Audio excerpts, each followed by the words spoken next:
Queridos, nós precisamos, de alguma forma, estabelecer conceitos em nosso coração.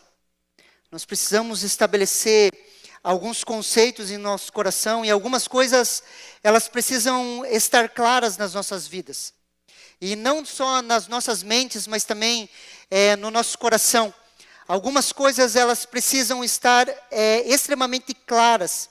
Porque se nós não estivermos com algumas coisas claras nos nossos corações, nós podemos estabelecer expectativas erradas. E quando nós colocamos expectativas erradas, queridos, nós começamos a nos frustrar. Muitas vezes nós evangelizamos nas ruas, conversamos com pessoas que se desviaram, pessoas que muitas vezes até estão frustradas com a igreja. E quando nós vamos conversando com ela, nós percebemos com essas pessoas, nós percebemos que muitas vezes elas esperaram coisas que Jesus não havia prometido. Talvez entenderam errado ou não tinham alguns conceitos claros em seu coração. Os fundamentos da sua fé, eles eram fracos. Eles criaram expectativa em algo que talvez Jesus não prometeu. E muitas vezes, queridos, eu e você, nós temos que pensar nisso. Nós temos que pensar em alguns conceitos e estabelecer esses conceitos. E hoje eu quero conversar um pouquinho com vocês e eu não quero fechar o assunto. Talvez nós queremos iniciar esse assunto, mas uma pergunta eu quero tentar responder hoje. O que é a igreja? O que é a igreja? Imagine uma pessoa que não sabe nada da fé. Uma pessoa que talvez nunca ouviu falar em Jesus. Uma pessoa que está sentada com você, conversando com você, e talvez pergunte para você o que é a igreja. O que é a igreja? Como eu e você responderíamos? Antes, um pouquinho, alguns anos atrás, quando às vezes a gente ia falar de igreja, nós íamos convidar alguém, nós falávamos, vamos lá na nossa igreja, ela é diferente, ela é um pouco mais animada. E às vezes a gente vai conversar ou convidar, até os jovens falam, vamos lá na igreja, tem umas luzes legais lá, parede preta. E a gente entra nos aspectos da estrutura do templo. Mas igreja, queridos, é muito mais do que isso. Posso ouvir um amém? A igreja, queridos, ela não é um CNPJ. Às vezes, para a gente entender o que é algo, nós precisamos entender primeiro o que ela não é. Sim ou não? Às vezes você está procurando lá algo, o que eu vou fazer da vida, principalmente os jovens, o que eu vou fazer? Talvez o mais fácil, às vezes, é listando o que eu não quero fazer. E às vezes, para responder o que é a igreja, queridos, nós precisamos entender o que não é. A igreja não é um CNPJ, amém? Precisamos aqui, queridos, separar em duas áreas. Primeiro, a igreja administrativa e a igreja corpo vivo de Cristo. Nós precisamos ter essas duas em mente. Queridos, a igreja administrativa, queridos, e nós podemos ver isso em Romanos capítulo 13, versículo do 5 ao 7, talvez o que nos baseia nisso, olha que interessante o que o texto fala. Portanto, é necessário que vocês se sujeitem à autoridade. Não somente por causa do temor da punição, mas também por dever de consciência. E por isso também que vocês pagam impostos, porque as autoridades são ministros de Deus, atendendo constantemente a esse serviço. Paguem a todos os que é lhes devido, a quem tributo, tributo, a quem imposto, imposto, a quem respeito, respeito, a quem honra, honra. Queridos, como igreja nós precisamos nos submeter às leis que nos regem. Nós precisamos ter um estatuto, nós precisamos ter um CNPJ, e isso está tudo ok, sim ou não? E nós fazemos isso. Uma época, queridos, alguém teve uma boa ideia, vamos fazer uma igreja orgânica. E surgiu talvez um movimento, até onde eu sei, aqui em Curitiba. Vamos fazer uma igreja orgânica nas casas, e é assim que funciona. E eles foram fazendo essa igreja orgânica nas casas, e o que aconteceu? As casas começaram a ficar pequenas. Daí alguém teve uma grande ideia. Nós precisamos alugar um lugar maior. E vamos colocar o contrato de aluguel no CPF de quem? No meu CPF, não. Então nós precisamos de um CNPJ.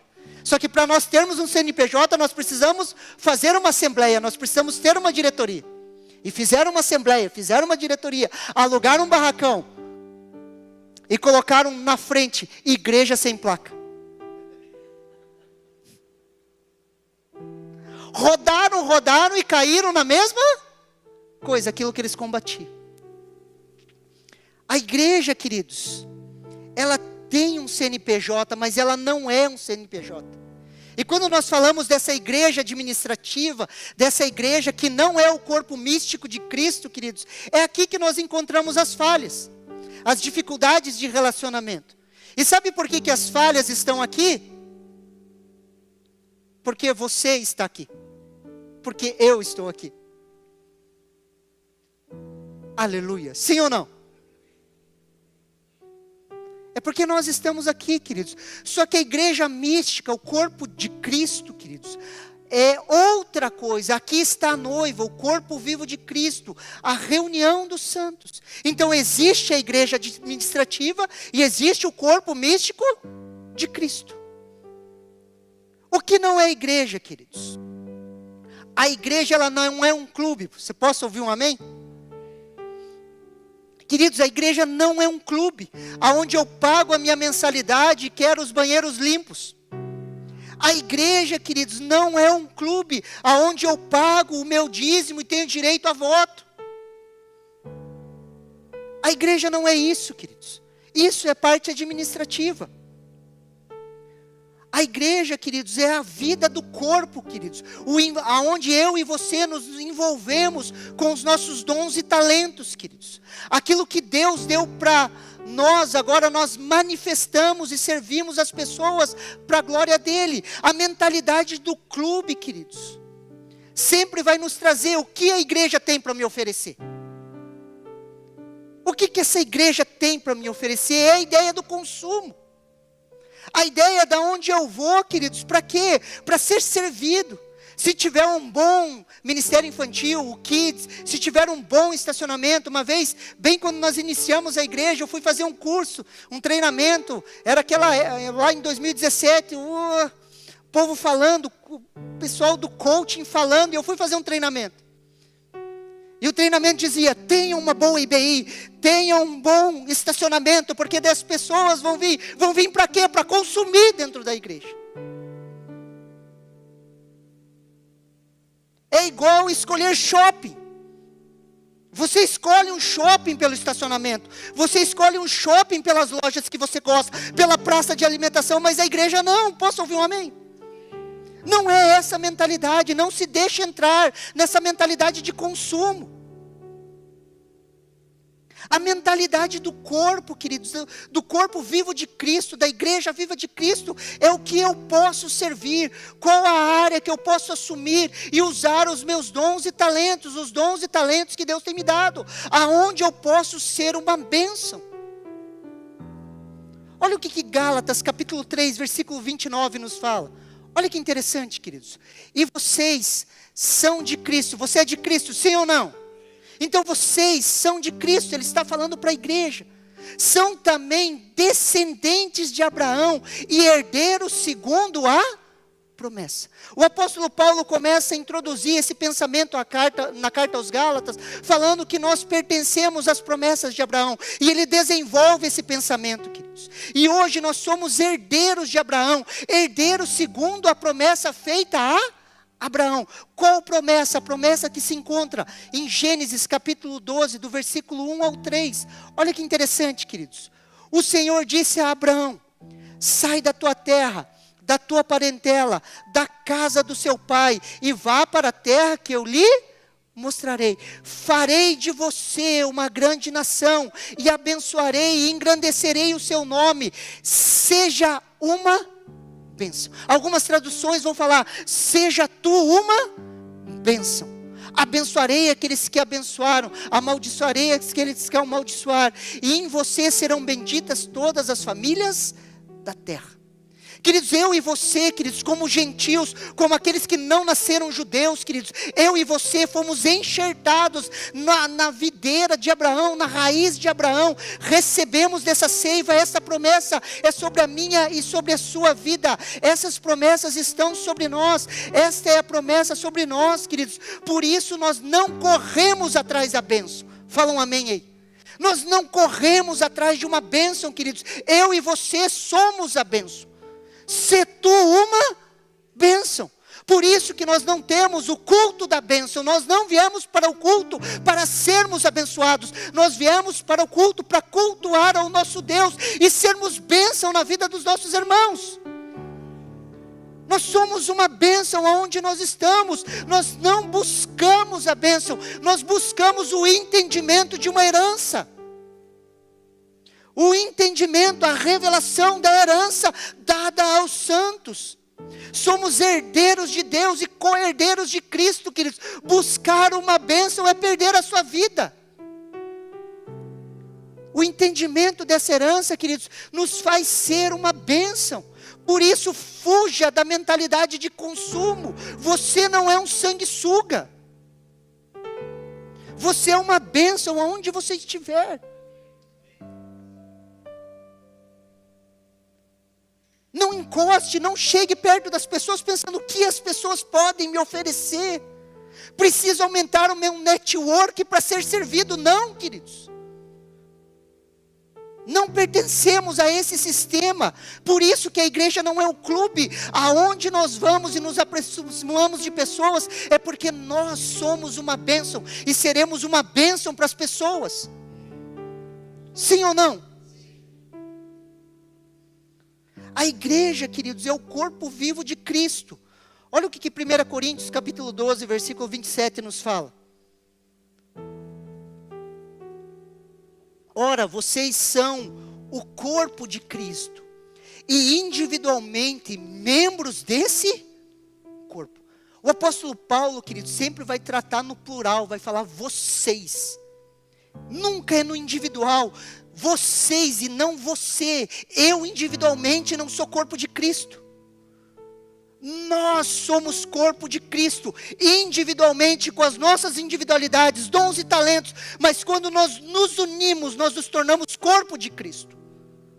Nós deixamos tudo no singular, até as nossas músicas são cantadas no singular, mas tudo sempre é tratado no plural.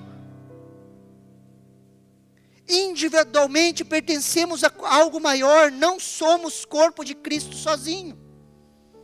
E esse corpo de Cristo, queridos, ele tem uma função sobre a terra, a implantação do reino de Deus. Aonde implantamos o reino de Deus no coletivo, manifestamos esse reino. Eu gosto dessa imagem, queridos, olha essa imagem aqui. Seja feita a sua vontade na terra, assim como é feita nos céus. Como que a vontade de Deus é feita na terra? Através da igreja, do corpo místico de Cristo. Aonde nós nos posicionamos e manifestamos esse reino, onde tocamos pessoas, aonde influenciamos pessoas, e a vontade de Deus vai sendo estabelecida sobre a terra, queridos. O reino de Deus vai se manifestando através da igreja. A vontade de Deus, queridos, é colonizar a terra com a sua vontade, que é boa, perfeita e agradável. Isaías capítulo 6, quando Isaías tem a visão, ele fala que toda a terra está cheia da glória de Deus. Sim ou não? Toda a terra está cheia. Abacuque fala que no final dos dias, o conhecimento da glória de Deus encherá a terra. Não a glória de Deus, mas o conhecimento da glória de Deus encherá toda a terra. É o conhecimento que nos falta. Quando nós entendemos, nós nos tornamos ponto de contato entre céus e terra. Queridos, quando você fecha a porta do seu quarto para orar, queridos, C.S. Lewis falava que quando um crente fecha a porta do quarto, queridos, o céu se abre, é a manifestação dos céus na terra. Quando você encosta em uma pessoa, você ora, você compartilha o evangelho, você está fazendo isso, colonizando a terra com a vontade de Deus. O terreno do reino de Deus são os corações das pessoas. Quando os corações vão sendo tocados, nós vamos transformando isso, queridos, e nós vamos manifestando os céus na terra. Consegue me entender? Sim ou não? Você é o ponto de contato. Quantos foram evangelizados por pessoas aqui? Alguém foi evangelizado por anjo? Por quê? Porque Deus usa o seu corpo, a igreja, para manifestar o seu reino. É através do seu corpo, queridos. E hoje, eu e você somos o braço de Deus na terra. Por isso que nós somos corpo. Você já teve algum momento, eu já dei esse exemplo, mas você já teve algum momento no louvor que você estava lutando com alguma luta e você pensou assim: Deus, eu gostaria de um abraço seu. E às vezes Deus levanta um irmãozinho, vem e te abraça. Muitas pessoas já tiveram essa experiência, sim ou não? E você recebe um abraço. É o próprio Cristo te abraçando através da vida do seu irmão. Muitas vezes nós queremos: Deus nos toca. É o tocar do seu irmão, porque ele é corpo vivo de Cristo. Uma vez estava escutando no rádio, viajando, escutando no rádio uma música, e a música falava assim: Deus entra na minha casa, vai na minha casa, vai. Queridos, como que Deus entra na sua casa? Através da sua vida. Sim ou não? Nós esperamos algo místico, queridos, mas Deus, Ele entra nas casas através da minha e da sua vida. O reino de Deus, Ele está em nós, queridos, e manifesta através de nós, quando nós entramos, dando testemunho, vivendo, tocando. Sim ou não? E Ele toca as nossas vidas, e Ele toca ao redor de nós. Eu gosto dessa frase de John Wesley, queridos. Olha que interessante essa frase. O Evangelho de Cristo não conhece religião que não seja uma religião social. Não conhece santidade que não seja uma santidade social. Por isso, queridos, eu creio que a cidade é o reflexo da sua igreja. O que nós somos, nós refletimos na sociedade, queridos. Uma sociedade muitas vezes amargurada é reflexo de uma igreja amargurada. Por quê? Porque a resposta está em nós, sim ou não? Uma igreja posicionada, madura, queridos, vai influenciar a sociedade. Lembrando que John Wesley, queridos, varreu a Inglaterra com um avivamento, andando em cima de um cavalo. Um homem, queridos.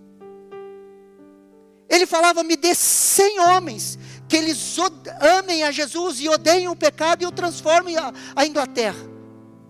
E isso é válido para nós.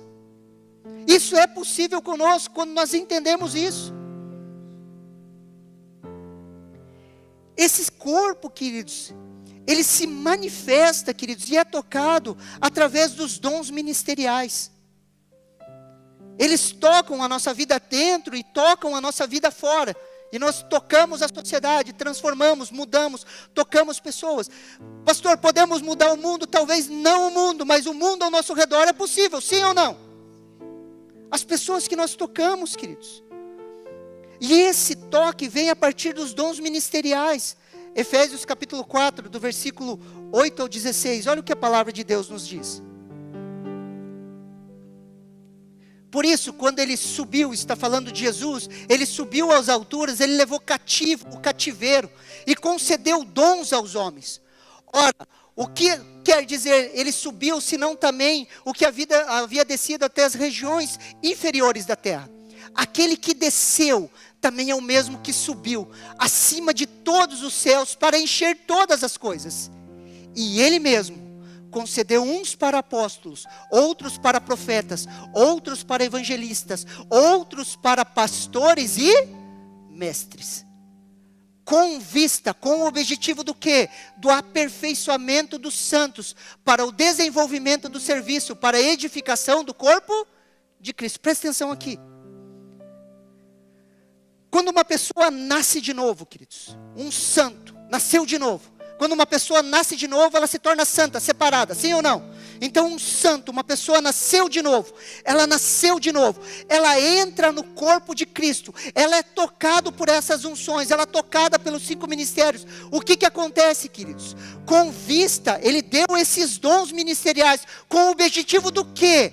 Do aperfeiçoamento dos santos, para que os santos sejam aperfeiçoados, para que os santos sejam aperfeiçoados no seu chamamento. Então, queridos, se os dons ministeriais, eles não estão acontecendo, o aperfeiçoamento dos santos não está acontecendo, e quando esse aperfeiçoamento acontece, o que acontece? Ele é desenvolvido para o desempenho do seu serviço. Então, os 5 ministérios, eles repousam sobre a vida de todos. Posso ouvir um amém? Eles são tocados, aperfeiçoados para quê? Para o seu serviço. E nesse serviço ele começa a edificar novamente o corpo de Cristo. Se o cara é um evangelista, ele é tocado pelos 5 ministérios. O apostólico envia ele para quê? Para que haja uma edificação do corpo de Cristo. É uma engrenagem funcionando. Consegue me entender, sim ou não? Quando essa engrenagem começa a funcionar, ele continua até que todos cheguemos à unidade da fé. Já chegamos como igreja à unidade da fé, sim ou não? Não. Se não chegamos ainda, queridos, então quer dizer que os 5 ministérios, eles valem para hoje. Até que todos cheguem à unidade da fé e do pleno conhecimento de Deus. Chegamos ao pleno conhecimento de Deus? Não, estamos a caminho. Até que cheguemos ao pleno conhecimento do Filho de Deus, ao estado de pessoa madura, à medida da estatura, da plenitude de Cristo, para que não sejamos como crianças, arrastados pelas ondas e levados de um lado para o outro, por qualquer vento de doutrina, pela artimanha das pessoas e pela astúcia com que induzem ao erro. Continua lá. Mas seguimos a verdade em amor, cresçamos em tudo naquele que é o cabeça, Cristo, de quem todo o corpo bem ajustado e consolidado pelo auxílio de todas as juntas, segundo a justa da cooperação de cada parte, efetuando o seu próprio crescimento para a edificação de si mesmo em amor. Queridos, aqui está a estrutura funcional dessa igreja, do corpo místico de Cristo. Jesus subiu, deu dons aos homens, e cada um de nós, queridos, temos um desses dons, que são os dons ministeriais, ou os dons de serviço, apostólico, profético, pastoral, evangelista e mestre. Somos edificados, queridos, e enviados para uma transformação social. É essa edificação que nos leva ao amadurecimento. Se você perguntar para um apóstolo o que é a igreja, o que ele vai falar? Lugar de fundamentação e de envio. Para o profeta, lugar de santificação e propósito. Para o pastor, lugar de contato, de cuidado. Para o evangelista, lugar de salvação. A igreja seria um bote salva-vidas. Para o mestre, um lugar de ensino. Cosmovisões diferentes que são importantes para o toque nas nossas vidas, para que nós possamos ser aperfeiçoados, para que a gente possa crescer, amadurecer e chegar à estatura de Cristo Jesus.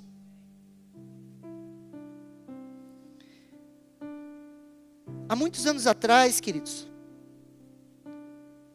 e isso ficou marcado na minha cabeça, quando nós enviamos a Ângela para a África, nós oramos por ela, e os pastores oraram.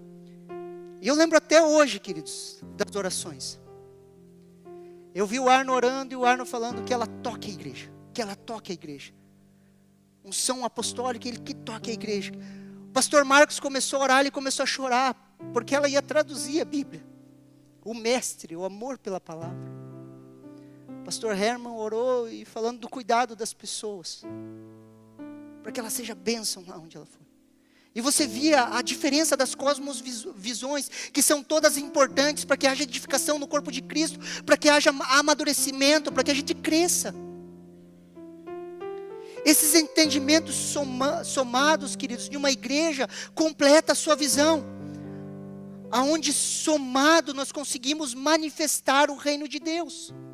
Conseguimos tocar pessoas, conseguimos edificar o corpo de Cristo, conseguimos enviar pessoas. Consegue me entender, sim ou não?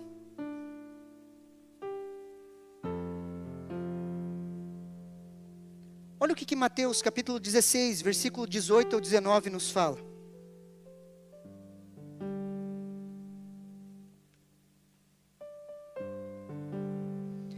Também eu lhe digo que você é Pedro, e sobre essa pedra edificarei a minha igreja, e as portas do inferno não prevalecerão contra ela.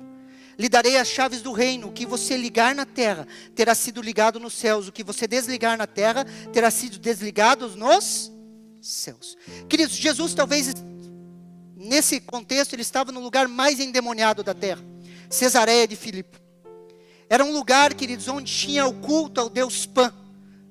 O Deus Pan, queridos, era tipo metade homem, metade cabra, da parte de baixo, tipo um elfo. E esse Deus Pan, queridos, era cultuado nesse lugar, e a palavra pânico vem desse Deus. Porque ele tocava a sua flauta e trazia pânico às pessoas que visitavam o bosque. E nesse lugar, queridos, existia uma gruta que se chamava Porta do Hades, ou Porta do Inferno. E Jesus leva os seus discípulos a esse lugar, queridos. E ali ele chama igreja. Igreja. A palavra igreja, queridos, é essa palavra aqui, ó, que todos sabem, eclésia. Reunião dos cidadãos chamados para fora de seus lares, para algum lugar público, uma assembleia. Assembleia do povo reunido em um lugar público com o fim de deliberar. A igreja, queridos, é os chamados para fora em uma assembleia. É um traço, queridos, até da cultura greco-romana. Existia uma pedra, queridos, ou uma rocha na porta de Atenas, perto de Atenas, que se chamava Eclésia. O povo saía de lá, queridos, todos aqueles que fizeram serviço militar, tinham cumprido os seus serviços militares, e quando eles iam conversar sobre algum problema, eles se reuniam nessa assembleia, e subiam sobre essa Eclésia. E Jesus está fazendo um paralelo, que ele estabeleceria uma Eclésia, aqueles que eram chamados para fora, como uma reunião, e nós nessa reunião, debaixo da unção de Deus, nós conseguimos deliberar palavras sobre a cidade. Sim ou não? Era essa a ideia, queridos. Mateus 16, 19, queridos, ele fala: eu lhes darei a chave do reino dos céus. O que você ligar na terra terá sido ligado nos céus. O que você desligar na terra terá sido desligado nos céus. Eu e você, queridos, estamos em um projeto muito maior do que imaginamos. Por isso que nós não estamos aqui para sermos abençoados. Fala um amém aí. Nós não estamos aqui para sermos abençoados. Estamos para implantar o reino.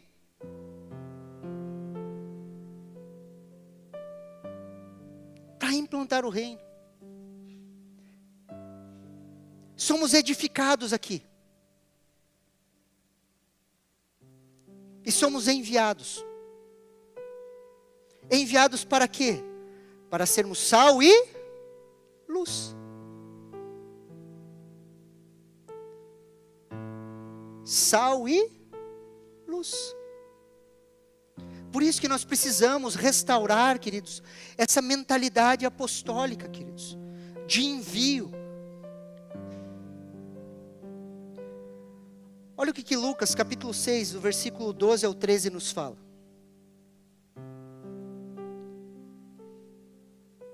Naqueles dias, Jesus se retirou para um monte a fim de orar, e passou a noite orando a Deus.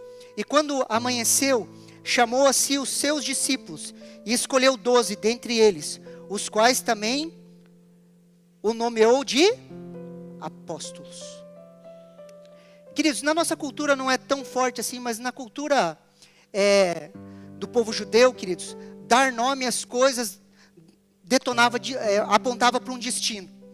Então o nome sempre tinha um peso, e Jesus chamou esses homens de apóstolos. Olha o que a palavra apóstolo significa, queridos, no original.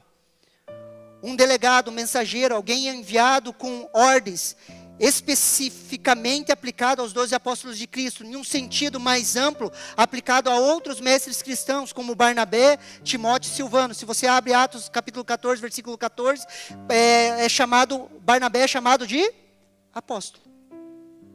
Jesus usava esse traço da cultura também greco-romana. Os apóstolos romanos, queridos, eram aqueles que eram enviados para a implantação da cultura romana. Diferente dos outros impérios, queridos, o Império Romano, quando conquistava um lugar, conquistava um território, o que ele fazia? Ele tirava todo o poderio militar daquele território, queridos, e enviava os seus apóstolos para quê? Para a implantação da cultura romana. Os apóstolos greco-romanos, eles entravam nesses lugares e implantavam a cultura, as leis, a maneira de se pensar, e implantava a cultura romana. Quando Jesus fala que eles seriam os apóstolos, eles seriam implantadores culturais, implantadores da cultura do reino. Podemos definir então apóstolos como moldadores culturais, aqueles que moldam a cultura. Uma igreja apostólica, ela toca as áreas da sociedade, aonde as pessoas recebem, são enviadas aonde estiverem, para quê? Para manifestar o reino de Deus, para implantarem a cultura do reino.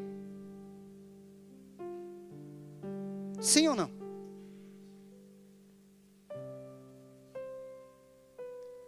E quando nós falamos de mentalidade apostólica, queridos, eu quero abrir um parênteses aqui. E eu quero usar o texto de Apocalipse, capítulo 21, verso 14. Olha esse texto aqui, eu gostaria que você prestasse muita atenção aqui. Porque geralmente quando nós falamos de mentalidade apostólica, muitos se fecham e falam, apóstolo bom é apóstolo morto. Uma vez estava em uma reunião de pastores, lá maior confusão na reunião, levanta lá um que era engraçado, o pastor da presbiteriana, levantou a mão, é apóstolo bom, é apóstolo morto. Queridos, Apocalipse 21, 14 fala uma coisa muito interessante. A muralha da cidade tinha 12 fundamentos, e sobre esses estavam os 12 nomes dos apóstolos do Cordeiro. Eu acho que o 12º não era Matias, era Paulo. Mas isso a gente vai ver no céu, quando você olhar essa muralha. Mas é Paulo, você vai ter certeza. Iguais a esses 12, queridos, nunca mais vai existir. A ideia de se levantar um apóstolo como um desses 12, que possa trazer uma nova revelação, que se encaixe nas escrituras, isso não existe. Existiram os 12 apóstolos do Cordeiro. Caras extraordinários, que deram a sua vida pelo ministério, que fundaram a igreja de Cristo Jesus. Iguais a eles não existe mais. Então esse tipo de apóstolo bom é apóstolo morto, esses 12. Só que a mentalidade apostólica e o serviço apostólico, ele continua na igreja. Quando nós falamos de apóstolo, ninguém está falando de levantar um apóstolo com uma nova revelação que se introduz aquilo que nós já temos fechado, que são os 66 livros. Não é essa a ideia. Não é essa a ideia. Nós falamos de uma plataforma apostólica, de um pensamento de envio, porque nós não somos um clube, nós temos uma missão, somos missionais e nós enviamos pessoas. Entramos aqui, queridos, somos tocados pela unção dos 5 ministérios, somos edificados para quê? Para cumprirmos o nosso chamado de discipularmos as nações, de tocarmos pessoas. Nós entramos na igreja, somos tocados pelos 5 ministérios. O ministério profético geralmente traz à luz o nosso chamado, o nosso propósito. Quando nós entendemos o nosso propósito, queridos, nós entramos numa plataforma apostólica de envio. E somos enviados, queridos, para cumprir o chamado de Deus sobre as nossas vidas. Quando nós cumprimos o chamado de Deus sobre as nossas vidas, queridos, o mundo ao nosso redor é transformado. Fala um amém aí para mim achar que você está acreditando. Quando você entende o seu propósito, queridos, quando você entende que você foi chamado para algo, queridos, quando a igreja desperta isso em você, você entende, queridos, você foi chamado, você serve na casa de Deus, você serve na igreja com os seus dons e talentos, mas você serve na sociedade onde você trabalha. Sabe por que os melhores relógios são suíços? Porque foram os crentes que fizeram. A reforma trouxe esse pensamento. Vamos fazer os melhores relógios para a glória de Deus. Os melhores sapatos surgiram depois da reforma protestante. Os melhores móveis. Porque nós fazemos móveis para a glória de Deus. Até o fundo da cadeira era bonito. Sabe por quê? Porque Deus via. O que eles faziam para a glória de Deus. Só que essa mentalidade, queridos, precisa ser uma mentalidade apostólica de envio. Nós estamos sendo enviados para uma missão. Uma igreja relevante, queridos, talvez não seja uma igreja de 1000 pessoas atrás de uma bênção. Uma igreja relevante, queridos, ela é contada pelos discípulos que ela envia na segunda-feira. Então nós nos tornamos relevantes com 100 pessoas sendo enviadas para os seus locais de trabalho, para fazer o que fazem para a glória de Deus, com uma mentalidade apostólica, que nós estamos entrando nos lugares da sociedade, transformando, manifestando o reino de Deus. Então apóstolo bom não é apóstolo morto. Apóstolo bom é o apóstolo que envia, a mentalidade de envio, nós estamos enviando. Quando você descobre o seu propósito, queridos, a sua vida muda.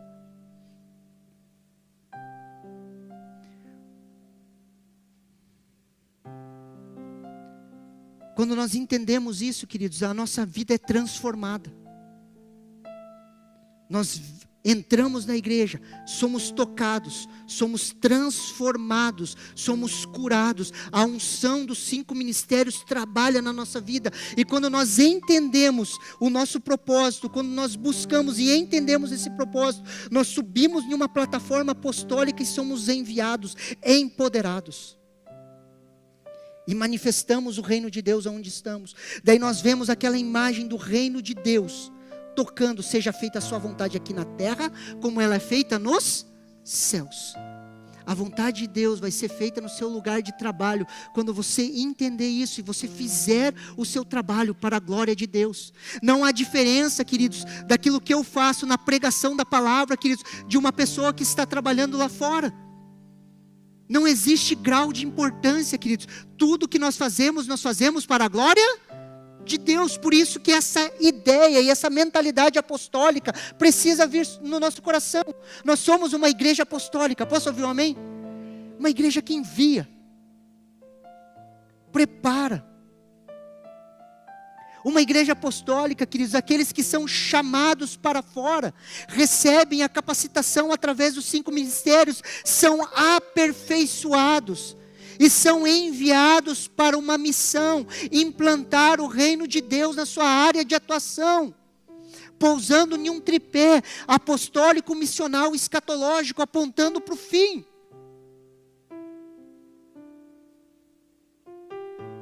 E você faz parte desse quebra-cabeça, da manifestação do reino de Deus sobre a face da terra. Nós fazemos parte, queridos. Se nós olhamos Gênesis, queridos, a bênção de Deus, Gênesis capítulo 1, versículo 26 ao 28, você vai ver, queridos, que Deus abençoou o homem para quê? Para frutificar, multiplicar, encher a terra e governar sobre a face da terra.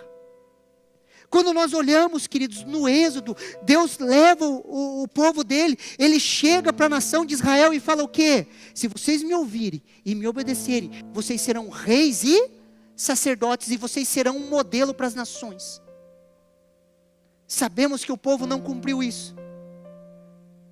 A unção de reis e sacerdotes está sobre as nossas vidas, amém? E hoje nós servimos de modelo para as nações, ou deveríamos servir de modelo para as nações. Só que ainda nós estamos atrás da bênção. Ainda nós queremos ser abençoados, ainda nós estamos procurando, ainda nós estamos vivendo a nossa vida. Chega uma hora, queridos, nas nossas vidas, que os planos vão ter que ser colocados na mesa. Os teus planos para a sua vida e os planos de Deus. E vai caber a cada um de nós escolher aquilo que nós vamos viver. E quando nós escolhemos viver o plano de Deus, queridos, nós começamos a entender e manifestar o reino de Deus. Nós começamos a entender o que é a igreja. Nós entendemos a importância da igreja local. Nós entendemos que nós somos tocados por isso e nós precisamos desses toques para o aperfeiçoamento. E nós entendemos que a igreja local é a resposta para o mundo.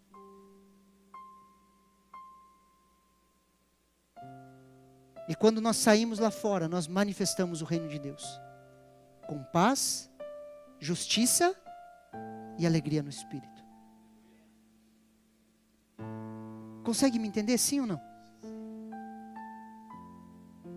Eu creio que nessa manhã, queridos, nós precisamos tomar uma decisão de compreender qual que é a ideia central da igreja. E entendendo isso, nós precisamos tomar uma decisão. Eu quero viver para isso.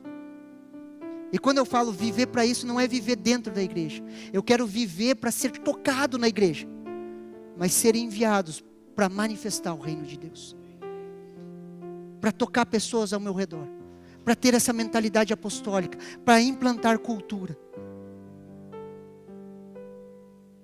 para implantar a cultura do reino de Deus aonde eu estou. Você recebe essa palavra no seu coração?